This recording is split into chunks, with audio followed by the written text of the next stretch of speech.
नमस्कार, स्वागत है दोस्तों आप सभी लोगों का विन कोचिंग के डिजिटल प्लेटफॉर्म पे। मैं नरेश गढ़वाल आपके साथ। आज का अपना टॉपिक रहेगा मल्टीपल स्क्लेरोसिस। प्रीवियस अपने जो लेक्चर लिया वो था गुलेन-बेयर सिंड्रोम पे।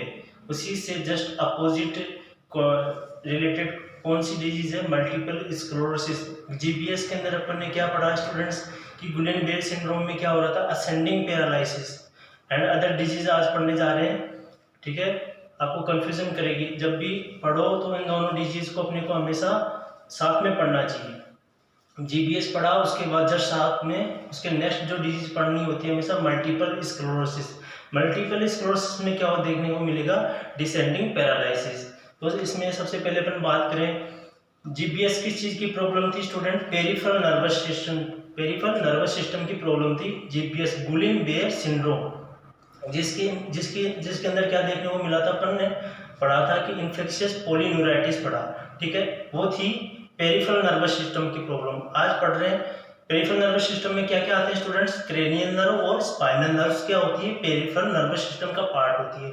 आज अपन पढ़ने जा रहे हैं सेंट्रल नर्वस सिस्टम की प्रॉब्लम। जीबीएस किस चीज की प्रॉब्लम थी?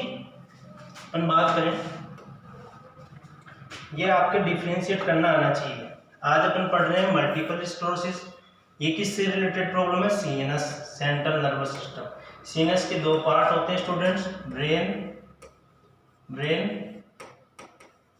And spinal cord.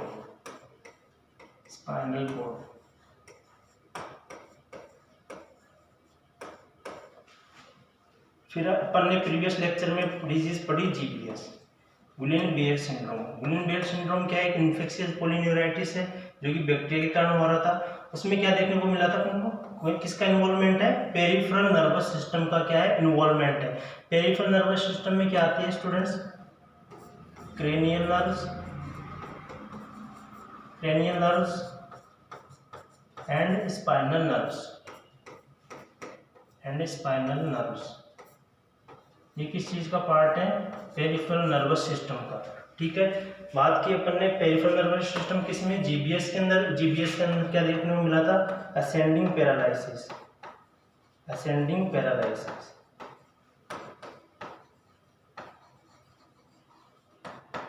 आज बात करेंगे मल्टीपल स्क्लेरोसिस के। इसके अंदर क्या इफेक्ट हो रहा है? CNS, central nervous system effect हो रहा है। और इसके अंदर सेंट्रल नर्वस सिस्टम के दो पार्ट्स होते हैं, ब्रेन एंड स्पाइनल कॉर्ड। ठीक है, ब्रेन का सबसे बड़ा पार्ट होता है सेरेब्रम। यदि क्वेश्चन पूछ लिया जाए, ठीक है, ब्रेन का सबसे लार्जेस्ट पार्ट क्या होता है? सेरेब्रम। ठीक है, यदि बात करें मल्टीपल स्क्लेरोसिस में क्या देखने को मिलेगा? Descending paralysis. ये क्या है? मेजर डिफरेंस बिटवीन है। ठीक है, आपको हमेशा रिमेम्बराइज करना है। मेमोराइज में अपने को अंदर दिमाग में रखना है कि क्या डिफरेंस है दोनों डिजीज के अंदर। जब भी पढ़े स्टार्टिंग में ये अपने को पिक्चर अपने ब्रेन के अंदर होना चाहिए, क्या डिफरेंस है दोनों डिजीज के अंदर। जीबीएस है पीएनएस की, पीएनएस के अंदर आते हैं क्रेनियल नर्व और स्पाइनल नर्व। ठीक है, जीबीएस एक असेंडिंग पैरालिसिस देखने को मिलता है और मल्टीपल स्क्लेरोसिस एक सीएनएस की प्रॉब्लम है। सीएनएस के अंदर ब्रेन और स्पाइनल कॉर्ड आते हैं और सीएनएस के अंदर क्या देखने को मिलता है? Descending paralysis. डिसेंडिंग पैरालिसिस का मतलब है ब्रेन से, ये ब्रेन है और ब्रेन से नीचे की तरफ ग्राउंड लेवल की तरफ क्या देखने को मिलेगा? पैरालिसिस देखने को मिलेगा।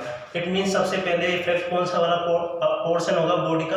अपर पोर्शन होगा, फिर लोअर पोर्शन। किसमें? मल्टीपल स्क्लेरोसिस में। बट जीबीएस में क्या होता है? सबसे पहले लोअर पोर्शन इफेक्ट होता है। ठीक है, फिर वो इंक्रीज प्रोग्रेस करती करती डिजीज कहां तक पहुंच जाती है? ब्रेन तक। तो ये क्या है? मेजर डिफरेंस बिटवीन है किसके बीच में स्टूडेंट्स?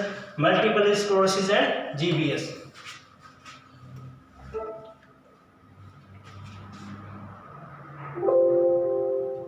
नेक्स्ट बात करें, सबसे पहले मल्टीपल स्क्लेरोसिस का डिस्क्रिप्शन क्या रहेगा students? Description of multiple sclerosis.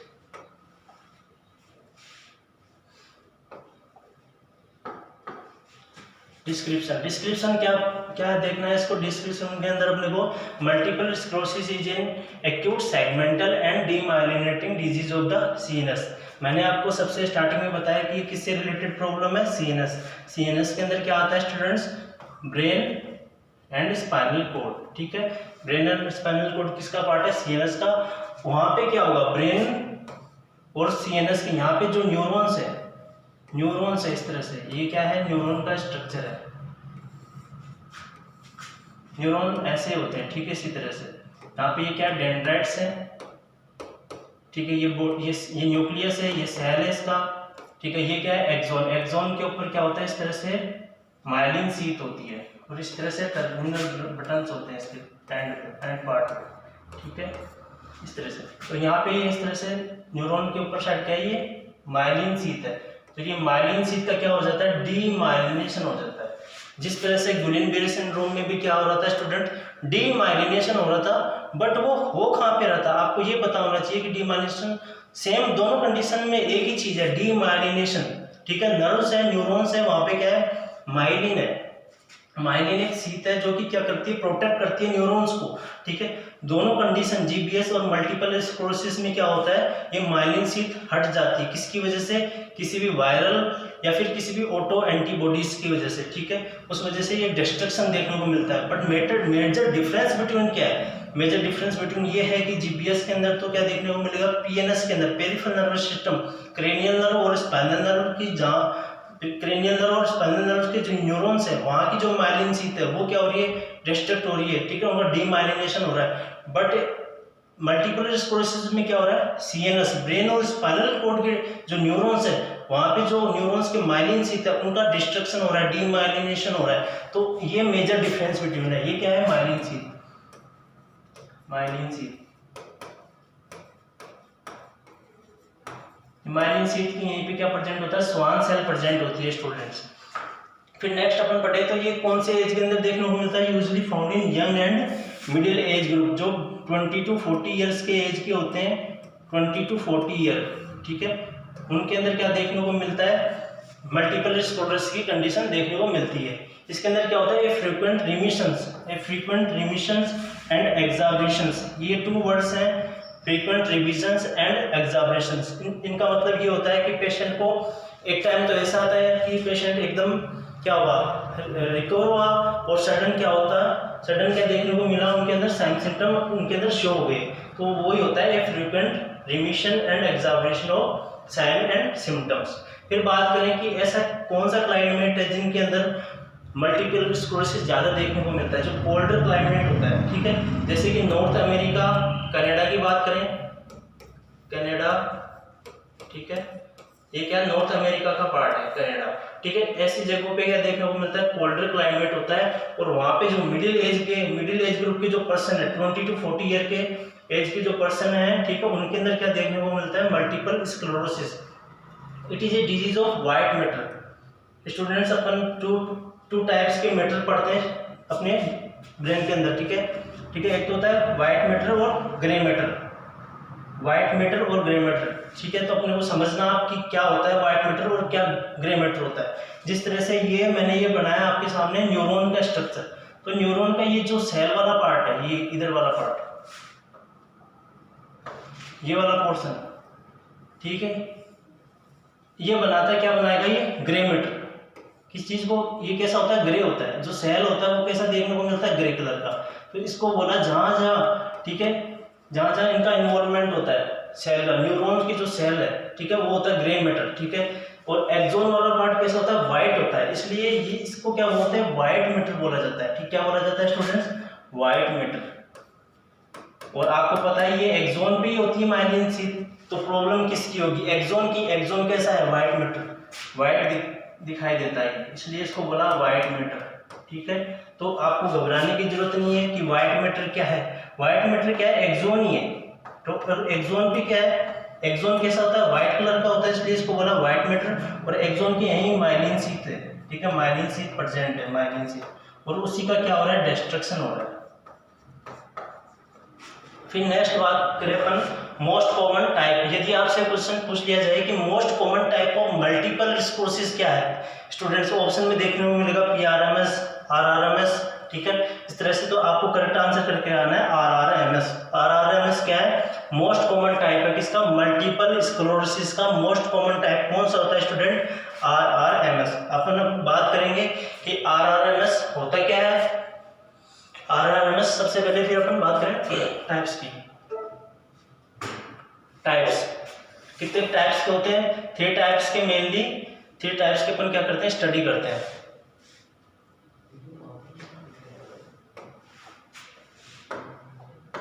3 types, first है, first, second and third. First type अपन ने पढ़ा था RRMS। RRMS क्या है? मोस्ट कॉमन टाइप है। किस चीज का है?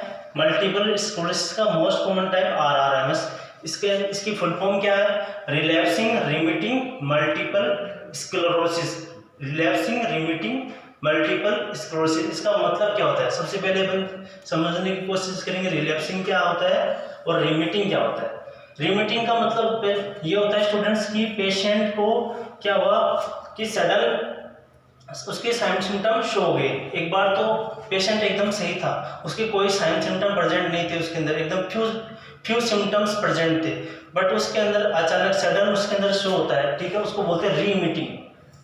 रीमिटिंग क्या होता है? रीमिटिंग उस वर्ड का मतलब होता है कि एक कंडीशन ऐसी थी कि पेशेंट के अंदर कोई साइन सिम्टम्स नहीं थे, किसके? मल्टीपल स्क्लेरोसिस के, बट सडन उसके अंदर अपीयर हो गए तो उसको बोलते हैं रिमिटिंग। और रिलैप्सिंग क्या होता है? इसके अंदर देखने को मिलता है बहुत ही, देखिए कंडीशन सीवियर कंडीशन होती है रिलैप्सिंग।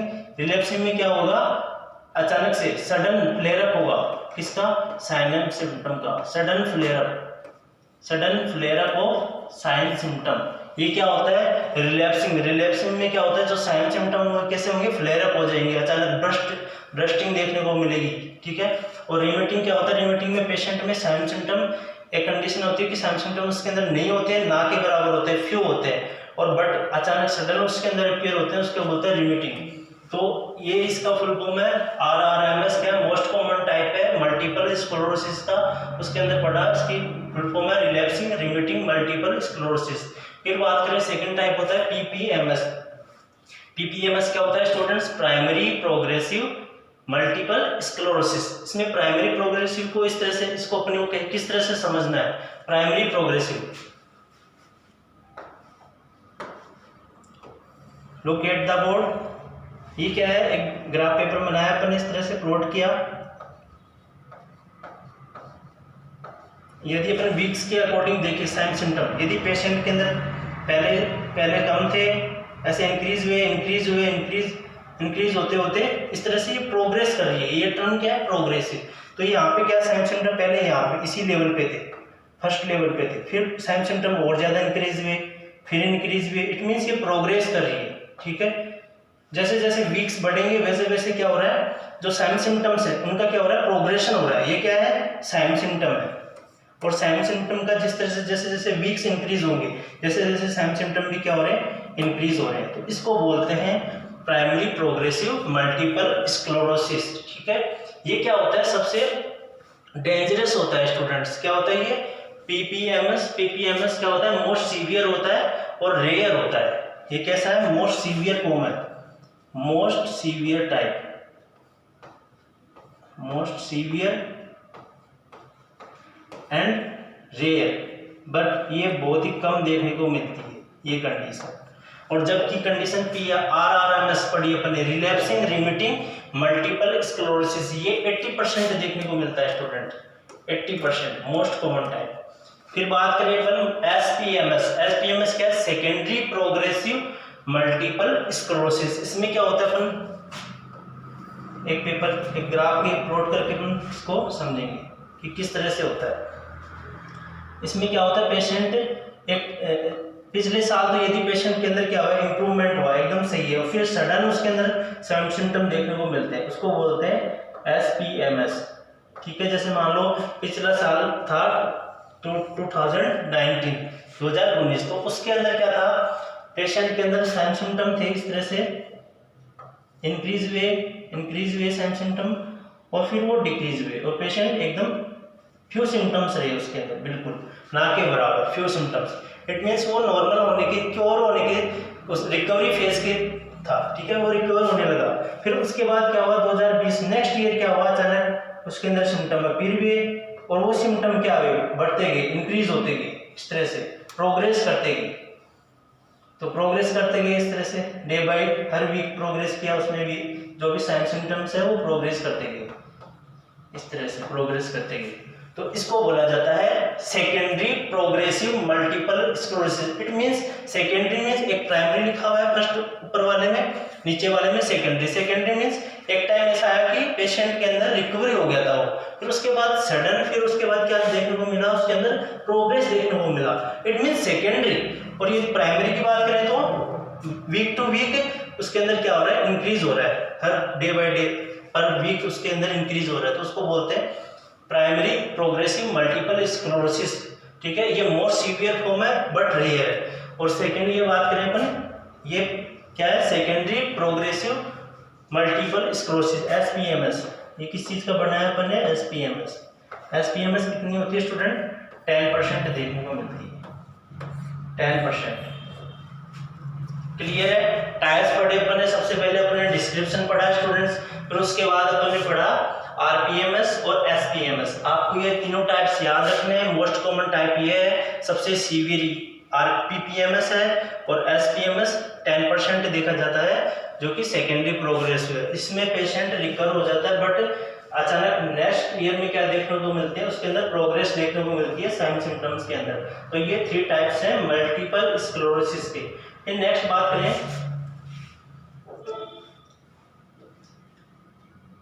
नेक्स्ट है क्या इसके पॉजिटिव एजेंट्स क्या है। अपन ने सबसे पहले डेफिनेशन पढ़ी, उसके अंदर अपन ने GBS और मल्टीपल स्क्लेरोसिस को डिफरेंशिएट किया।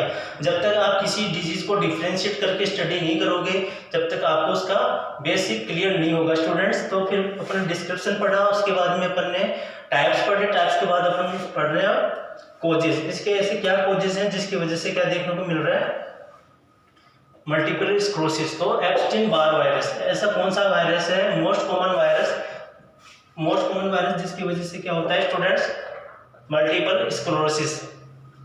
तो बात करें एप्स्टीन बार वायरस, ये क्या है, एक HSV है, हर्पिस सिम्प्लेक्स वायरस है। कैसा है, हर्पिस सिम्प्लेक्स वायरस। कौन से टाइप का स्टूडेंट, ये 4th टाइप का हर्पिस सिम्प्लेक्स वायरस है। इसकी वजह से कौन सी डिजीज देखने को मिलती है, अदर कौन सी डिजीज क्रिएट होती है एप्स्टीन बार वायरस के कारण, मोनोन्यूक्लियोसिस। क्या होता है स्टूडेंट, मोनोन्यूक्लियोसिस। मोनोन्यूक्लियोसिस क्या है, एक रेस्पिरेटरी कंडीशन है जिसके अंदर पेशेंट को रेस्पिरेटरी डिफिकल्टीज होती हैं। तो मोनोन्यूक्लियोसिस का अनदर नेम क्या है स्टूडेंट, किसिंग डिजीज किसका नाम है स्टूडेंट्स, मोनोन्यूक्लियोसिस का किसिंग डिजीज से इसका मतलब क्या है, किसिंग डिजीज क्यों रखा गया, मोनोन्यूक्लियोसिस का अनदर नेम किसिंग डिजीज क्यों रखा गया। पर इस चीज की बात करें तो इसमें क्या होता है, जो सीक्रेशंस होते हैं, ठीक है, नेजल सीक्रेशन या माउथ के जो सीक्रेशंस होते हैं, तो सीक्रेशन से क्या है, मोनोन्यूक्लियोसिस एक पेशेंट से इन्फेक्टेड पर्सन से नॉन इन्फेक्टेड पेशेंट के अंदर ट्रांसमिशन होता है एप्स्टीन बार वायरस का।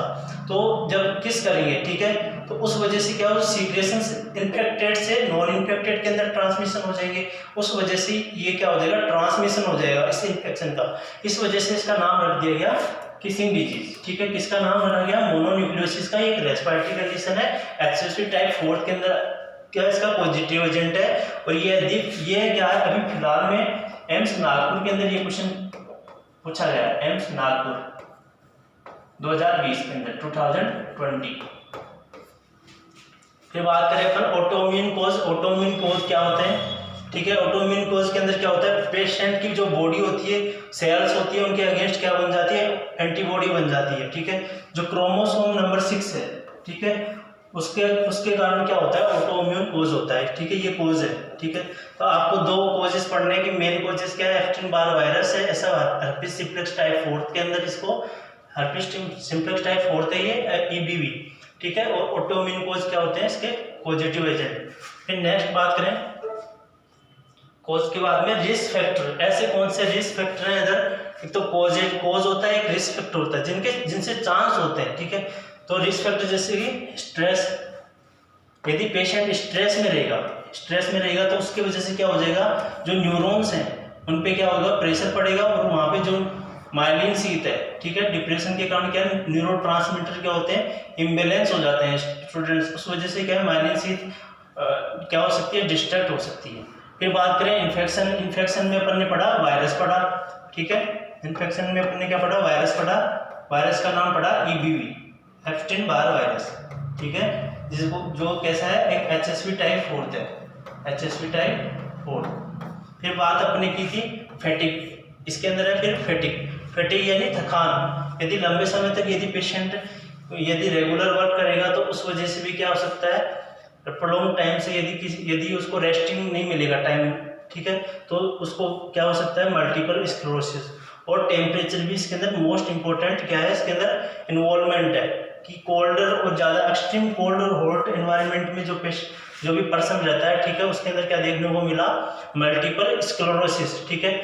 जैसे कि कोल्ड की बात करें तो कोल्ड क्लाइमेट कहाँ पे है, जो नॉर्थ अमेरिकन रीजन है जैसे कनाडा वगैरह, तो वहाँ पे क्या होता है एक्सट्रीम कोल्ड होता है, ठीक है, तो वहाँ पे पेशेंट ज़्यादा देखे गए। मिडिल एज के ग्रुप में क्या देखा गया, मल्टीपल स्क्लेरोसिस। फिर बात करें ऊटोफिनोमिना, इसका नाम है ऊटोफिनोमिना। एक फिनोमिना है जिसके अंदर क्या होता है, worsening of sign symptom of MS multiple sclerosis after exposure to extreme of temperature and exercise.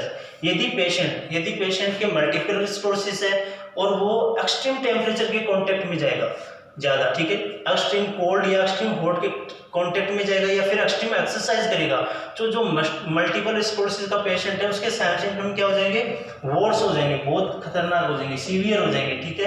तो उसको बोलते हैं स्टूडेंट्स ऊटोफिनोमिना।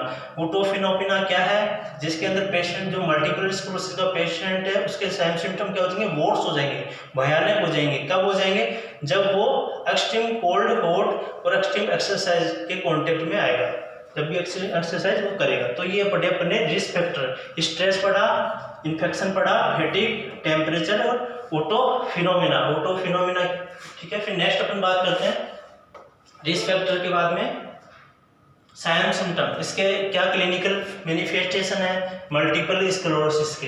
तो सबसे पहले अपन पढ़ रहे हैं वीकनेस इज वन और मोर एक्टिविटीज। क्या देखने को मिलेगी, वीकनेस मिलेगी, ठीक है। क्या देखने को मिलेगी स्टूडेंट्स, वीकनेस देखने को मिलेगी किसके अंदर, एक्सट्रीमिटीज के अंदर, लोअर एक्सट्रीमिटीज और अपर एक्सट्रीमिटीज के अंदर, वीकनेस इन दी एक्सट्रीमिटीज। फिर बात करें sensory and motor sign symptom, जो सेंसरी है और मोटार जो अपने सिम्टम्स होते हैं वो पेशेंट के अंदर शो होंगे, ठीक है। फिर बात करें विजुअल प्रॉब्लम्स होगी पेशेंट को, ठीक है, ब्लाइंडनेस की प्रॉब्लम हो सकती है। फिर बात करें नेक्स्ट लैरमेट साइन, ये मोस्ट इंपॉर्टेंट है स्टूडेंट्स। लैरमेट साइन क्या होता है और कौन सी कंडीशन में देखने को मिलता है, लैरमेट साइन में क्या होता है, लैरमेट साइन में क्या होता है, sudden and severe neck pain after flexing and extending of neck due to involvement of dorsal column of cervical cord by multiple sclerosis. यदि मल्टीपल स्क्लेरोसिस कहाँ पे हो जाए स्टूडेंट, यदि इसका सर्वाइकल कॉर्ड का डोर्सल कॉलम यदि इस वाले गर्दन वाले नेक वाले पार्ट में यदि मल्टीपल स्क्लेरोसिस है, ठीक है, तो क्या होगा, जब भी पेशेंट नेक को क्या करेगा, फ्लेक्स करेगा तो ये क्या है, यहाँ पे इस तरह से ये नेक है, नेक रीजन है, इसको यदि फ्लेक्स करेगा तो यहाँ पे स्पाइनल कॉर्ड है ये पेशेंट का, ठीक है, ये फेस है। यदि इसको फ्लेक्स करेगा तो यहाँ पे क्या होगा, जो नर्व्स है, ठीक है, उनमें इरिटेशन होगा, क्योंकि वहाँ पे नर्व्स की माइलिन शीथ क्या हो रखी है, डिस्ट्रैक्ट हो रखी है, जिसे वो पेशेंट फ्लेक्स करेगा, गर्दन को, नेक को फ्लेक्स करेगा और फिर एक्सटेंड करेगा, तो उस वजह से क्या होगा, जो यहाँ पे न्यूरॉन्स है नेक वाले रीजन में वो क्या हो जाएंगे, इरिटेट हो जाएंगे। उनके अंदर क्या देखने को मिलेगा, इलेक्ट्रिक शॉक देखने को मिलेगा, इलेक्ट्रिक शॉक, ऐसा लगेगा कि एकदम करंट का झटका लगा है, ठीक है, इलेक्ट्रिक शॉक जैसा फील होगा, उसको बोलते हैं लैरमेट साइन। लैरमेट साइन क्या है, इलेक्ट्रिक शॉक जैसा फील होना, क्या है, लैरमेट साइन है। कब देखने को मिलता है, सडन, जब क्या करेंगे, नेक को फ्लेक्स करेंगे तो क्या होगा, पेन होगा, ठीक है। फिर बात करें इसका अनदर नेम क्या है, बार्बर चेयर साइन, क्योंकि ज़्यादातर अपन मोस्टली जब भी अपन सैलून पे जाते हैं हेयर को कटिंग करवाने के लिए, तो वहाँ पे क्या होता है, जो बार्बर होता है वो क्या करता है, नेक को फ्लेक्स करता है, ठीक है, पीछे वाले पार्ट से हेयर को कट करने के लिए, तो नेक को फ्लेक्स करता है, एक्सटेंड करता है, उस वजह से क्या होता है, वहाँ पे नेक रीजन के जो न्यूरॉन्स हैं, वहाँ के न्यूरॉन्स की क्या माइलिन शीथ हट चुकी है, डीमाइलिनेशन हो चुका है, तो वहाँ पे क्या होगा, इरिटेशन डेवलप होगा, उस वजह से इलेक्ट्रिक शॉक उसके अंदर पेशेंट के अंदर दिखाई देंगे। यदि फिर नेक्स्ट बात करें, ये हो गया मोस्ट इंपॉर्टेंट है स्टूडेंट्स, क्लियर कर लेना, लैरमेट साइन क्या होता है, ये इलेक्ट्रिक शॉक है, ठीक है, क्या है, इलेक्ट्रिक शॉक है। कब देखने को मिलता है, जब पेशेंट फ्लेक्स करता है और एक्सटेंड करता है नेक रीजन को, ठीक है, इसको हम बार बार चेंज भी इसको नाम दिया गया है। फिर बात करें मोस्ट कॉमनली इन्वॉल्व एरिया, इसके अंदर कौन कौन से एरियाज इन्वॉल्व होते हैं। जो मल्टीपल स्क्लेरोसिस है इसके अंदर कौन कौन से एरिया ब्रेन के एरिया है, कौन कौन से एरिया इन्वॉल्व होते हैं, जैसे सेरेब्रम, स्पाइनल कॉर्ड और ऑप्टिक नर्व। ये क्या है, ऐसे एरिया हैं जो कि मोस्ट कॉमनली इन्वॉल्व होते हैं मल्टीपल स्क्लेरोसिस के अंदर। फिर नेक्स्ट बात करेंगे साइन सिम्टम के बाद में डायग्नोसिस। ठीक है, अब अपने को क्या करना है, डिजीज का डायग्नोसिस करना है। सबसे पहले अपने डिफरेंशिएट किया जीबीएस मल्टीपल स्क्लेरोसिस को, फिर डिस्क्रिप्शन पढ़ा, डिस्क्रिप्शन के बाद अपन ने पढ़ा कॉजेटिव एजेंट टाइप्स पढ़ा, कॉजेटिव पढ़ा, रिस्क फैक्टर पढ़े अपन ने, रिस्क फैक्टर के बाद साइन सिम्टम्स पढ़े। अपन पढ़ रहे हैं डायग्नोसिस। क्या इसके डायग्नोसिस है, तो डायग्नोसिस के अंदर अपन क्या करेंगे, इसके अंदर एमआरआई मैग्नेटिक रेजोनेंस इमेजिंग, ये क्या है इसके अंदर बेस्ट टेस्ट है। ठीक है, एमआरआई जब भी एमआरआई करेंगे तो इसके अंदर क्या शो होगा, मल्टीपल स्क्लेरोसिस का पेशेंट है और उसकी अपने को बेस्ट टेस्ट क्या है उसके अंदर एमआरआई। ठीक है, एमआरआई करवाएंगे पेशेंट के अंदर, तो एमआरआई के अंदर क्या देखने को मिलेगा, प्लेक्स देखने को मिलेंगे, प्लेक्स। ठीक है, ऐसे छोटे छोटे प्लेक्स देखने को मिलेंगे जिनकी साइज कितनी होगी 4 mm से ज्यादा, मोर देन 4 mm साइजेज होंगी प्लेक्स की। किस में देखने को मिलेगा, जब अपन उसकी एमआरआई करेंगे ब्रेन की। और ये क्या देखने को क्या किस में हेल्प करेगा, हमारे help in demonstrate damage to triple B, कि जो ब्लड ब्रेन बैरियर है उसको क्या है कितना डैमेज पहुंचा है। ब्लड ब्रेन बैरियर क्या करता है, एक सेलेक्टिव जो अपने एजेंट होते हैं, ठीक है, ड्रग्स होती हैं या फिर कोई न्यूट्रिएंट्स होते हैं, उन्हीं को क्या करता है, ये क्रॉस करने देता है ब्रेन के अंदर। ठीक है, ये एक ऐसी बाउंड्री है, ट्रिपल बी क्या है, एक ऐसी लेयर है जिसके थ्रू सेलेक्टिव चीजें ही क्या सकती है, क्रॉस कर सकती है।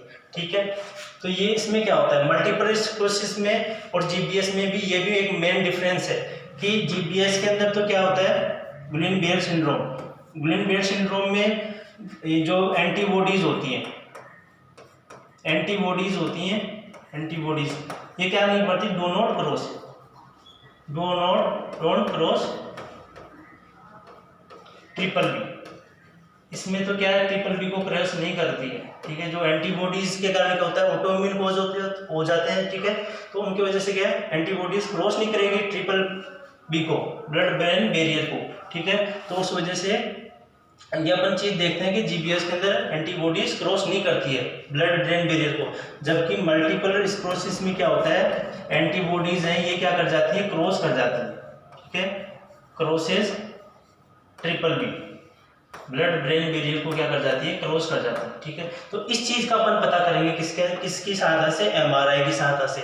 ये एमआरआई क्या करेगी, helping demonstrate damage to triple B, कि ट्रिपल बी को ब्लड ब्रेन बैरियर को कितना नुकसान पहुंचा है। ठीक है, क्या है स्टूडेंट्स की full form, blood brain barrier.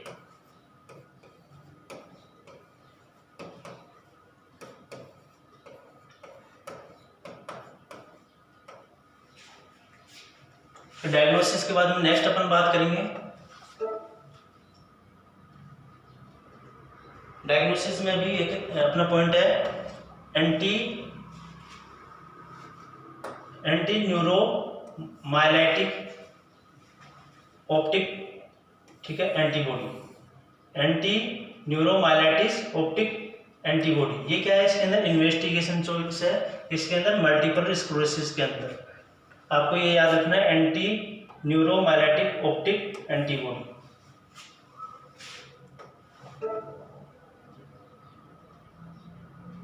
फिर नेक्स्ट बात करेंगे अपन मैनेजमेंट की, किस तरह से इसको डिजीज को सोल्व किया जाए यार। ठीक है, सबसे पहले अपन मेडिसिन का यूज करेंगे। मेडिसिन के अंदर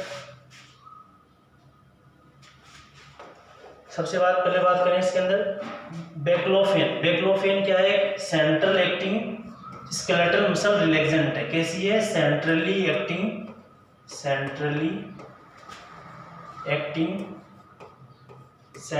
एक्टिंग एमआर मसल रिलैक्सेंट।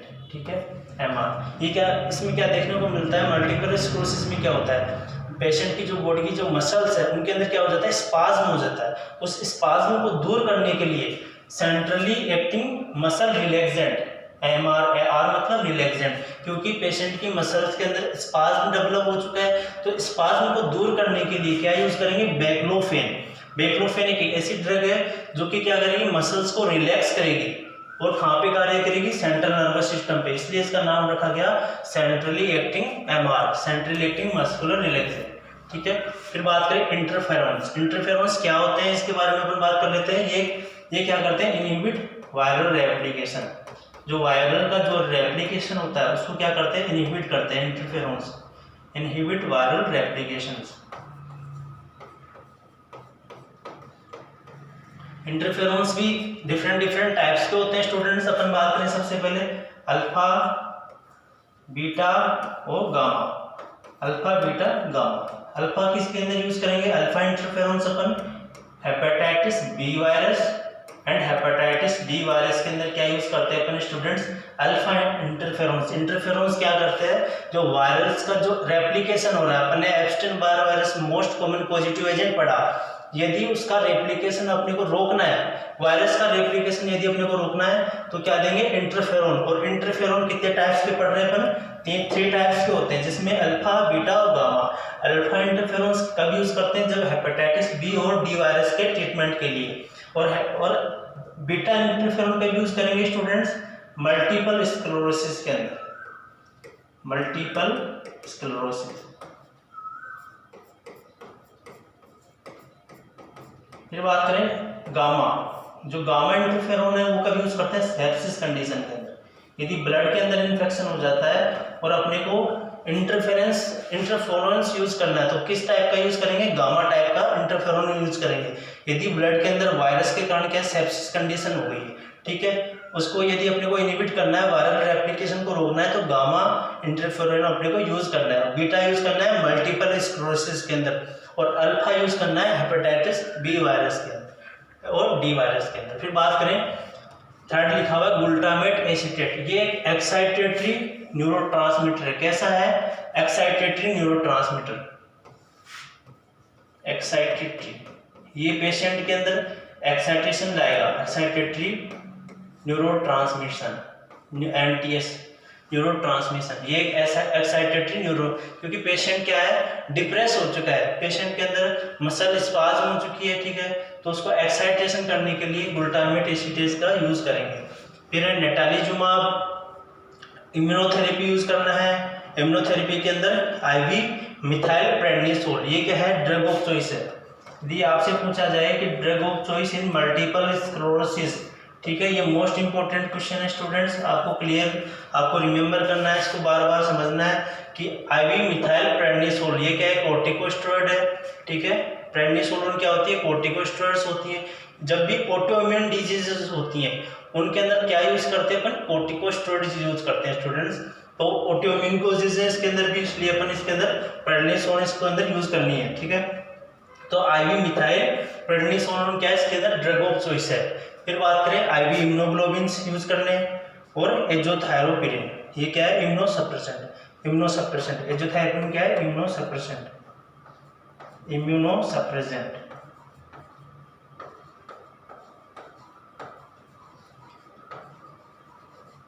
तो इस तरह से आज अपन ने बात की कि मैनेजमेंट के अंदर कौन कौन सी ड्रग्स हैं जो कि मल्टीपल स्क्लेरोसिस के अंदर यूजफुल है, जिसके अंदर ड्रग ऑफ चॉइस है IV मिथाइल प्रेडनिसोलोन, और बैक्लोफेन क्या है, मसल रिलैक्सेंट है। इंटरफेरॉन क्या है, इनहिबिट करती है वायरल रेप्लिकेशंस को, जिसके अंदर 3 टाइप्स के होते हैं, इंटरफेरॉन्स, अल्फा, बीटा, गामा, ठीक है। फिर अपन ने बात की ग्लूटामेट एसीटेट की, नेटालिजुमाब की, और इम्यूनोथेरेपी के अंदर IV मिथाइल प्रेडनिसोलोन और IV इम्यूनोग्लोबिन एजोथायरोपिन। इस तरह से अपन ने डिस्कस किया।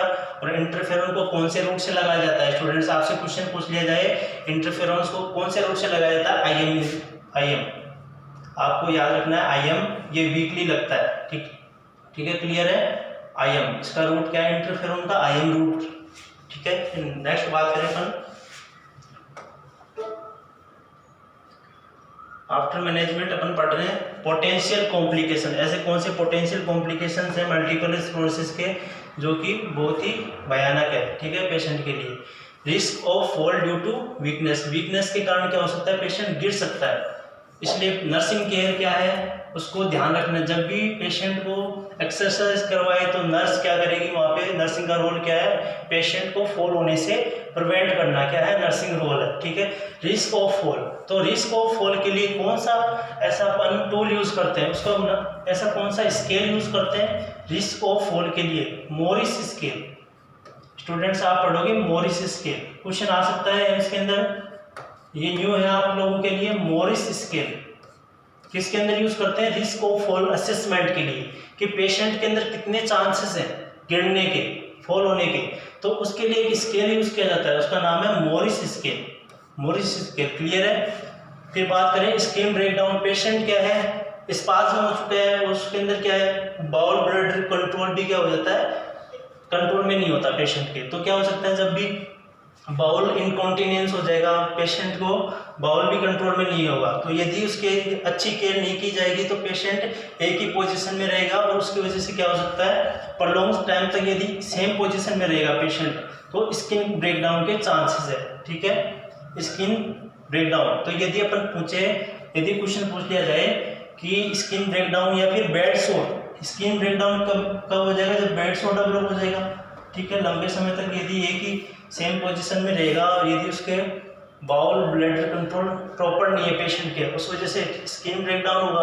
तो यदि यहाँ पे स्किन ब्रेकडाउन हो रहा है तो उसके अंदर कौन सा स्केल यूज करते हैं, तो स्किन ब्रेकडाउन का मतलब है बेड सोर होना, तो बेड सोर के लिए यूज करते हैं Brydon scale. Most important question है आप लोगों के लिए कि ब्रेडन स्केल कौन सी कंडीशन में यूज करते हैं, ठीक है, तो आपको पढ़ना है किसके अंदर, बेड सोर के अंदर। फिर बात करें ब्लैडर इनकॉन्टिनेंस होएगा पेशेंट के अंदर, fatigue, tremor, weakness in the extremities and double vision. Double vision means diplopia, diplopia. यदि क्वेश्चन पूछ लिया जाएगा डिप्लोपिया मींस डबल विजन, तो ये क्या है एक पोटेंशियल कॉम्प्लिकेशंस है जो कि मल्टीपल स्क्लेरोसिस के अंदर देखने को मिलते हैं। नेक्स्ट बात करेंगे अपन नर्सिंग मैनेजमेंट की, ये मोस्ट इंपॉर्टेंट है students exam point of view से। एनक्लेक्स बेस के यदि आपको क्वेश्चन सोल्व करने हैं तो आपने यदि ये पॉइंट्स पढ़ लिए तो आपको चैलेंज है कि एक भी एनक्लेक्स का क्वेश्चन आपका छूटेगा नहीं, ठीक है, ये आपको रीड आउट करना है। और एनक्लेक्स में आप कोई भी क्वेश्चन मल्टीपल स्क्लेरोसिस का सोल्व करके देख लेना, आपसे सोल्व हो जाएगा, ठीक है। तो नर्सिंग मैनेजमेंट मोस्ट इंपॉर्टेंट है एनक्लेक्स पॉइंट ऑफ व्यू से, ठीक है। यदि आपको एनक्लेक्स के क्वेश्चन सोल्व करने हैं, एनक्लेक्स प्रैक्टिस करनी है, एनक्लेक्स एग्जाम को फाइट करना है, तो उसके लिए आपको ये मैटर पढ़ना बहुत जरूरी है। तो इसके अंदर सबसे पहले पॉइंट बात करें अपन बेक्लोफेन। बेक्लोफेन क्या है, सेंट्रली एक्टिंग मसल है, स्केलेटल मसल रिलैक्सेंट है। कैसी है, स्केलेटल मसल रिलैक्सेंट है। ये मोस्ट इंपॉर्टेंट है कि कौन सी मसल्स पे ये कार्य करता है, स्केलेटल मसल। ये स्मूथ मसल और कार्डियक मसल पे एक्शन नहीं करता है, ये कौन सी मसल्स पे करता है, स्केलेटल। स्केलेटल मसल ऐसी मसल तो होती है जिन पे कैसा कंट्रोल होता है स्टूडेंट्स, वॉलेंट्री कंट्रोल होता है, पेशेंट का वॉलेंट्री कंट्रोल होता है, ठीक है। तो बेक्लोफेन क्या है कि centrally acting skeletal muscle relaxant है that helps relieve the muscle spasm. और किस में हेल्प करेगी, रिलीव मसल स्पाज्म, मसल के स्पाज्म में क्या करेगी, रिलीव करेगी, जो कि किस में देखने को मिलता है कॉमनली मल्टीपल स्क्लेरोसिस। स्क्लेरोसिस की वजह से क्या हो जाता है, स्पाज्म हो जाता है, तो उस स्पाज्म को दूर करने के लिए centrally acting skeletal muscle relaxant use करनी है, उसका नाम है बेक्लोफेन, ठीक है। फिर बात करें when client experiencing spontaneous remission from time to time then the nurse has difficult to evaluate the effectiveness of the drug that the client use. जब भी पेशेंट के अंदर मल्टीपल स्क्लेरोसिस के क्या देखने को मिलेंगे, रिमिशन देखने को मिलेगा, टाइम टू टाइम जो सेम सिम्टम्स है उनके अंदर इंक्रीज और डिक्रीज देखने को मिलेगा।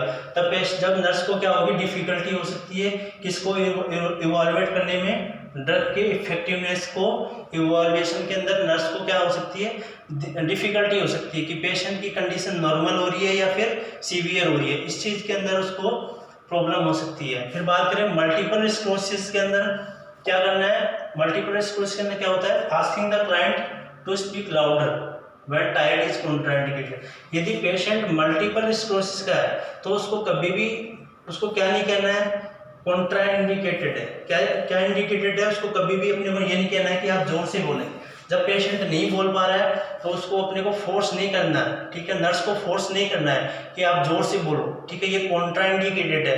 जब भी मल्टीपल स्क्लेरोसिस का पेशेंट है और जब उसको, और वो पेशेंट कैसा रहेगा, टायर्ड रहेगा, ठीक है, फैटिक रहेगी पेशेंट के अंदर, तो नर्स को उसको जबरदस्ती नहीं करना है कि आप फोर्सली बोलें, लाउड बोलें, ठीक है, ये कॉन्ट्राइंडिकेटेड है, ठीक है, लाउड नहीं बोलने के लिए मना करना है, ठीक है। यदि पेशेंट से टायर्ड है, थका हुआ है, तो उसको अपन जबरदस्ती नहीं करें। फिर है encourage the client to speak slowly, to speak distinctly and to repeat indistinguishable word. अपने को पेशेंट को एनकरेज करना है, उसको उसके प्रोत्साहन करना है कि आप क्या कैसे बोलें, स्लोली बोलें और डिस्टिंक्टली क्लियरली बोलें, ठीक है। यदि उसका वर्ड क्लियर नहीं है, यदि उसकी वॉइस नहीं है, स्पीच क्लियर नहीं है, ठीक है, तो उसको क्या बोल सकते हैं, उसको एनकरेज करना है, ठीक है, कि धीरे बोलें और क्लियर बोलने के लिए एनकरेज करना आपको। नर्सिंग एक्शन ये है, ठीक है, पेशेंट को एनकरेज करना है, किसके रिगार्डिंग, स्पीक के रिगार्डिंग। फिर बात करें slight shaking of right hand increase to severe tremor when client tries to button her clothes और ड्रिंक। ये लाइन ये कहना चाह रही है, जब भी पेशेंट जब भी अपने क्लोज को या फिर कप को उठाएगा, चाय पीने के लिए कप को उठाएगा या फिर अपने क्लोज के जो बटन है उनको क्लोज करेगा, उस दौरान क्या देखने को मिलेगा, slide shaking of right hand, ठीक है। जब भी वो क्लोज करेगा या फिर कोई कप उठाएगा तो उसके अंदर शेकिंग देखने को मिलेगा, उसके हाथ क्या होंगे, हिलेंगे, ठीक है, शेकिंग ऑफ हैंड्स, ठीक है, वो देखने को मिलेगा जब भी क्या करेगा, पेशेंट अपने बटन्स को क्लोज करेगा और ड्रिंक करेगा किसी भी कप से। फिर नेक्स्ट बात करें अवॉइड लिमिटिंग फ्लूइड इनटेक। यदि क्वेश्चन में आपसे ये पूछ लिया जाए कि पेशेंट को क्या करना है, पेशेंट को क्या दें, पेशेंट के अंदर 1000 ml तक ही रखना है फ्लूइड, नहीं, अवॉइड। यदि ऐसी कंडीशन आपके सामने क्रिएट आ जाए, क्वेश्चन में पूछ लिया जाए कि कभी भी लिमिटिंग नहीं करना है फ्लूइड के लिए, फ्लूइड कितना देना चाहिए, 250 से 3000 ml पर डे क्या होना चाहिए, फ्लूइड इनटेक करना चाहिए पेशेंट को। इसलिए कभी भी उसको फ्लूइड को लिमिट करने के लिए नहीं बोलना है, अवॉइड करना है कि आपको फ्लूइड क्या लेना है, फुल लेना है, कभी भी लिमिट नहीं करनी है फ्लूइड की कभी भी लिमिट नहीं करनी है, ठीक है। कितना लेना चाहिए, 3000 ml पर डे लेना चाहिए फ्लूइड पेशेंट को। फिर clear thinking is not realistic to establish with a client who has multiple sclerosis, कि उसके अंदर थिंकिंग के अंदर कोई चेंजेस नहीं आते हैं पेशेंट के अंदर। वो किसको इफेक्ट करता है, स्पीच को और विजन को इफेक्ट करता है। आपको ये लाइन क्या कहना चाह रही है, इससे आपको ये समझना है कि पेशेंट के अंदर थिंकिंग के अंदर कोई प्रॉब्लम नहीं आती है, ठीक है। यदि अपन ये सोचे कि मल्टीपल स्क्लेरोसिस का पेशेंट है तो इसके अंदर थिंकिंग के अंदर एब्नॉर्मलिटी हो जाएगी, थॉट के अंदर एब्नॉर्मलिटी, नो, कभी भी मल्टीपल स्क्लेरोसिस के पेशेंट में थॉट के अंदर प्रॉब्लम नहीं आती है स्टूडेंट्स, उसके अंदर प्रॉब्लम आती है तो स्पीच के अंदर, एक विजन के अंदर, ये 2 प्रॉब्लम्स होती है। उसकी थिंकिंग के अंदर कोई चेंजेस नहीं होंगी, तो आपके माइंड के अंदर ये नहीं आना चाहिए कि पेशेंट मल्टीपल स्क्लेरोसिस का है तो उसकी सोच भी बदल गई है। तो थिंकिंग, थॉट कभी भी इफेक्ट्स नहीं होते हैं मल्टीपल स्क्लेरोसिस की वजह से। फिर नेक्स्ट बात करें अपन, the nurse most positive approach to encourage a client with MS multiple sclerosis to keep active use stress reduction strategy. हमेशा, क्योंकि पेशेंट के अंदर फैटिगनेस देखने को मिलती है तो नर्स को क्या करना है, ऐसी पॉजिटिव अप्रोच यूज करनी है ताकि पेशेंट को क्या कर सकें, अपन एनकरेज कर सकें, उसकी थकान को दूर कर सकें। स्ट्रेस रिडक्शन स्ट्रेटजी अपनानी है एंड अवॉइड, उसकी फैटिग को अवॉइड करना है, कभी भी कंटिन्यूसली वर्क नहीं करवाना है, ठीक है। Because it is important to support the immune system. इस तरह से अपन क्या कर सकते हैं, पेशेंट के इम्यून सिस्टम को क्या कर सकते हैं, सपोर्ट कर सकते हैं। फिर बात करें any individual regular exercise program help the client to relieve spasm. जब अपन ने पढ़ा कि मल्टीपल स्क्लेरोसिस के अंदर क्या होता है, मसल्स के अंदर क्या होता है, स्पाज्म देखने को मिलता है और उसके लिए अपन ने एक ड्रग यूज की थी बेक्लोफेन। और यदि अपने को एक्सरसाइज के थ्रू, यदि अपन उसको डेली रेगुलर एक्सरसाइज करवाएंगे तो उससे भी क्या होगा, हेल्प मिलेगा, मसल स्पाज्म के अंदर हेल्प मिलेगा। अगर अपन ने ड्रग की बात की तो बेक्लोफेन देंगे और यदि अपने को एक्सरसाइज से करवाएंगे तो भी उसको क्या मिलेगा, बेनिफिट मिलेगा। फिर बात करें मेंटेनिंग या रेगुलर वॉइडिंग पैटर्न।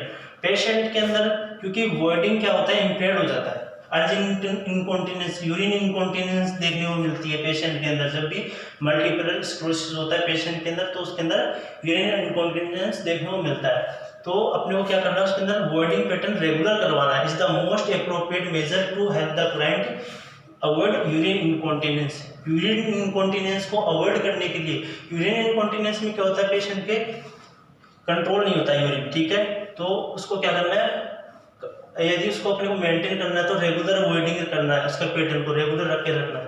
फिर बात करें डिस्चार्ज प्लान। जब नर्स क्या करे, जब पेशेंट डिस्चार्ज होगा हॉस्पिटल से ट्रीटमेंट के बाद में, ठीक है, तो नर्सिंग क्या हुआ, नर्सिंग इंस्ट्रक्शन क्या देगी nurse, discharge plan for a client with multiple sclerosis who is an impaired peripheral sensation, ठीक है, तो उसके अंदर क्या देना है, नर्सिंग इंस्ट्रक्शन क्या देना है डिस्चार्ज प्लानिंग के अंदर, carefully test the temperature of bath water, ठीक है, जो जब भी पेशेंट नहाने जाए या फिर बाथिंग करने जाए उस दौरान जो वाटर का टेम्परेचर है वो चेक करना है, ठीक है, क्या करना है, चेक करना है, क्योंकि जो पेशेंट के जो सेंसेशन है वो कैसे हो रखे हैं, इम्पेयर्ड हो रखे हैं। तो पेशेंट को यदि आप hot water, extreme hot water दे देंगे नहाने के लिए, बाथिंग करने के लिए या फिर शॉवर के लिए, तो वो क्या हो सकता है, उसके अंदर बर्न कंडीशन हो सकती है, या फिर आप एक्सट्रीम हॉट कोल्ड दे दोगे तो उसके अंदर फ्रोस्ट वाइट हो सकता है, ठीक है। इसलिए आपको हमेशा क्या करना है, पेशेंट का जो वाटर है उसको चेक करना है, फिर उसको आगे उसको देना है नहाने बाथिंग के लिए या फिर शावर के लिए।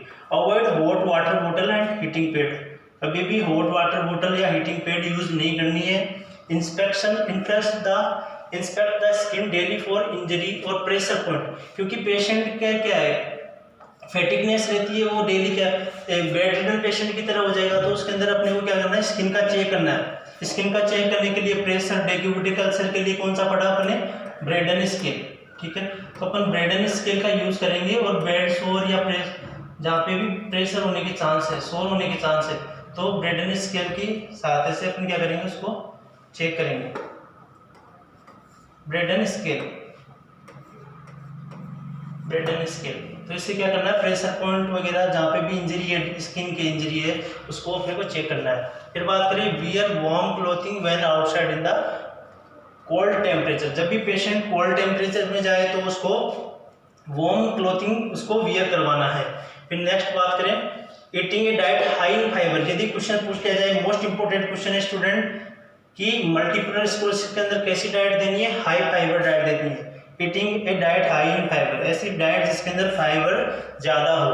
फिर बात करें जैसे कि लेडी फिंगर, अपन पढ़ते हैं लेडी फिंगर में क्या होता है, फाइबर ज़्यादा होता है, भिंडी बोलते हैं जिसको, लेडी फिंगर, ये क्या होती है, हाई फाइबर होती है।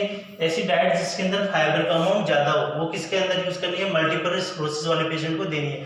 फिर बात करें setting a regular time for elimination, elimination निष्कासन करना किसी भी चीज़ का, जिस तरह से यूरिन और स्टूल का जो भी पैटर्न रखना है अपने को पेशेंट के अंदर रेगुलर रखना है, एक टाइमली उसका रूटीनली सेट करना है, ठीक है। फिर बात करें using an elevated toilet seat, जो भी टॉयलेट सीट यूज़ करनी है वो एलिवेटेड यूज़ करनी है, इस तरह से जो एलिवेटेड सीट आती है वो वाली यूज़ करनी है पेशेंट के अंदर, क्योंकि उसको प्रॉब्लम होगी जब भी वो एलिमिनेशन करने के लिए जाएगा या टॉयलेट के लिए जाएगा।